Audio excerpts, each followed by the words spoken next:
Well, dear one, I was 24 and I was fresh on having finished a relationship with someone I was committed to. Her name is Mary. Been with her for the best part of 5 years. And living together, sharing a house in Marks Tay, rented off one of the staff, chap who taught trade. I was good at trade, international trade. Definitely one of my subjects. And I liked the chap, he was Irishman. Sort of chap who got very angry at times, but very understandable. That's not my point here.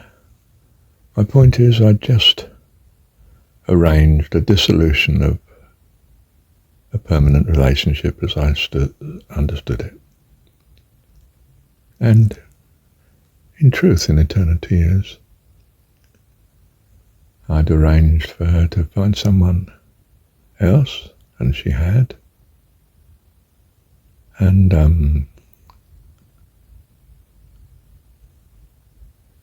it was amicable, It wasn't some violent parting. But I hadn't made provision for myself. And I had fallen in love with someone who she was actually sharing a house with. She was a girl from Lincoln, farmer's daughter. But she was in love with someone else. And I thought, well, what do you love this person? Yes, unquestionably.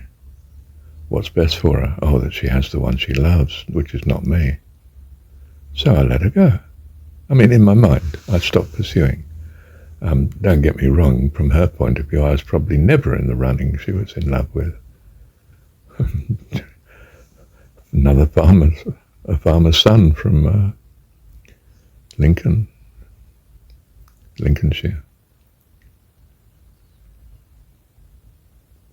So I was transcendent, in love. Know in my heart I've done the right thing, from my narrow, childish point of view, you understand. In a beautiful setting, I was in a transcendent spiritual state. I'd realized I was getting in debt with pursuing the masters. I was halfway through. And it must have been February, which is springtime, end of winter, breaking into springtime. So it could have been February/March. Yes. I decided, no, I want not to be a world banker, which I was in the running for. Oh, probably a minion, even at the top, you're a minion in that setup. Your masters are the owners of power in this world, as they see it. I wanted to do a personal job locally of value to people directly, not some mythical indirect, world banker helping world development and prosperity, so to speak, so misunderstood. So I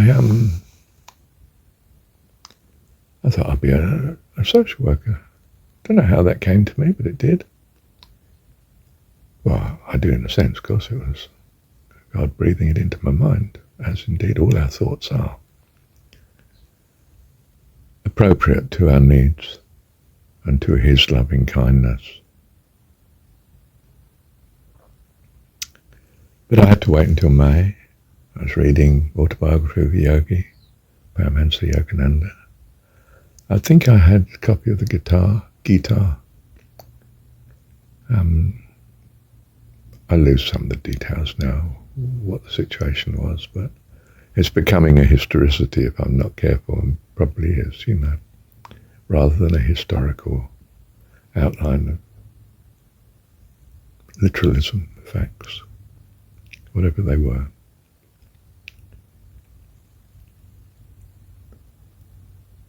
I was in a transcendent state.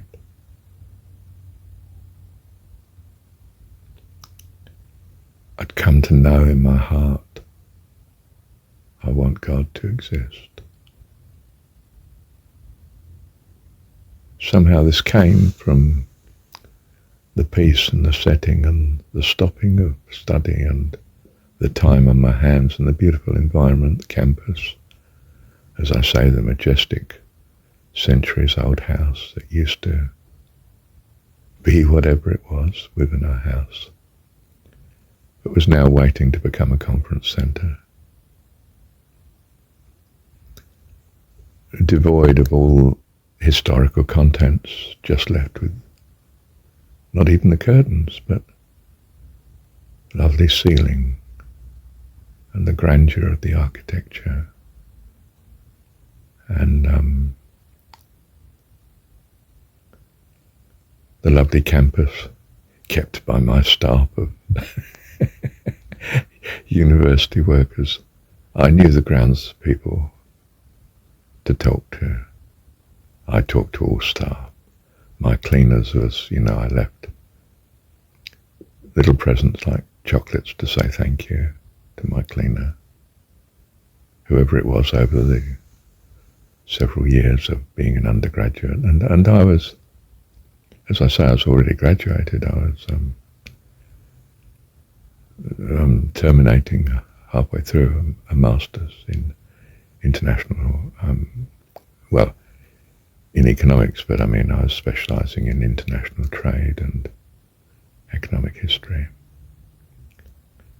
and something else too, which I didn't take any further. Doesn't occur to me at the minute what it was.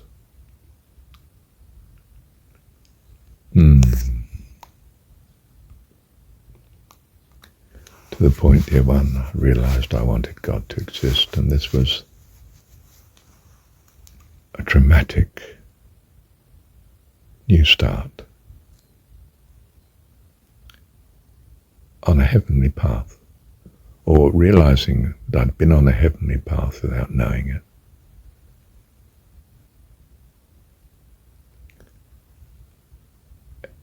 You could say enlightenment. I don't mean I knew everything. I just knew what mattered, which is everything, isn't it, in a sense? That's the most important thing. That's our priority, to know what truly matters. It's not self, it's God, or it's our true self, however you like to phrase it. So I'm up to 8 minutes, 25 seconds now, 30 seconds. As if it were a moment in time. Because the thoughts have just flowed, haven't they? This realization that God is with you. If I were to say it, I'd say, in some sense, in you, as per John 17, which I didn't know then. Well, not formally in that I could have told you, oh, I'm experiencing what's in John 17. Was experiencing then. Do you see it? Such is conversion. It's very personal. It's very much what God is doing with you and why you're here and why you asked to come, and the ideal fulfillment, which of course God is well able to achieve by His grace and loving kindness, our Heavenly Dad. I hadn't formulated it in Jesus story terms really then. I knew of the Jesus story, of course. I'm brought up in a decaying Christian society called, United Kingdom, England, Essex. And I was formerly one of the winners in that society, easily destined to be a world banker. I knew that. I just knew it in my heart. But I knew it wouldn't satisfy any more than it satisfied my mum and dad. You know, Dad was manager of stockbrokers, and good on him.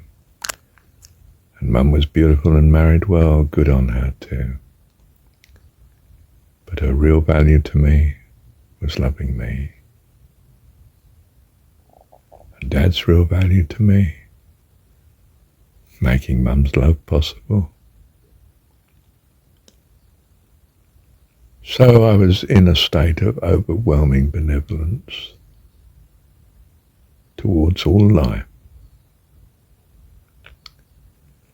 Wow, that is transcendence, dear one. And it was something, without realizing it, I was pursuing when I became more like 16, 17, a humanist, in a very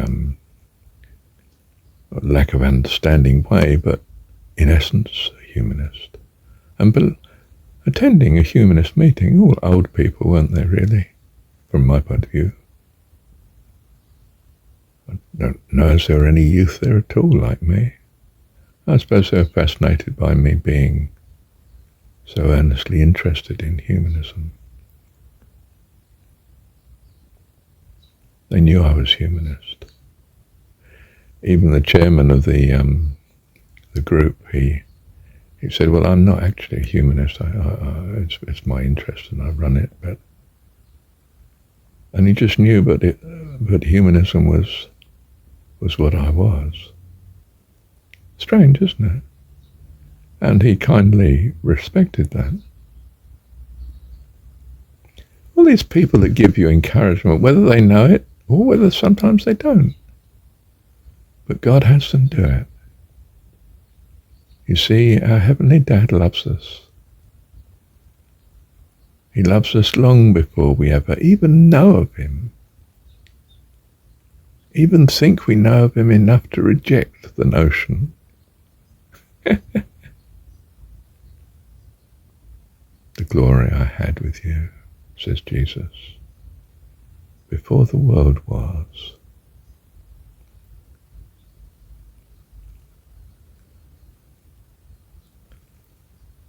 Thank you, Heavenly Dad.